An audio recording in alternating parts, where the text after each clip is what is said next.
Esta é a carta de presentación do proxecto de humanización da PO 308 seu paso por Portonovo. A actuación afecta a pouco máis de 800 metros de vía, cun orzamento que supera os 2 millóns de euros. Esta mañá, o alcalde de Sanxenxo e a conselleira de Infraestructuras asinaron o convenio que supón o seu pistoletazo de saída. Creo que supón unha transformación radical pois daqui do núcleo de Portonovo, máis seguridade viaria, máis accesibilidade, máis atractivo para os veciños e para os visitantes de Sanxenxo e máis espacio público pois para as persoas.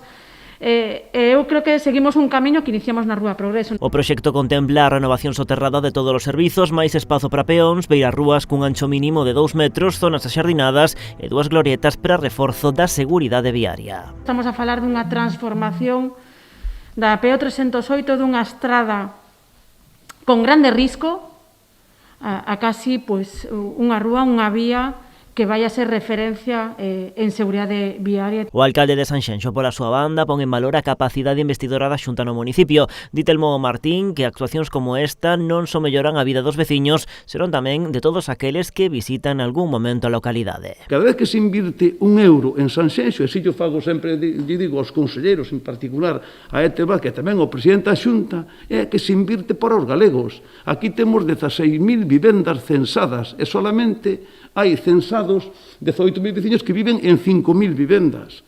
Por lo tanto, estamos invirtiendo xente, os cartos para xente, persoas de todo Galicia. Entonces non se poden celar a outra xente, que a min pareceme ben, que porque non pasa isto, non ocorre isto en ningún lado. A reforma terá un prazo de execución de 15 meses, vai sair a licitación en marzo, polo que a intención do Concello é que os traballos estean rematados antes do verán de 2023.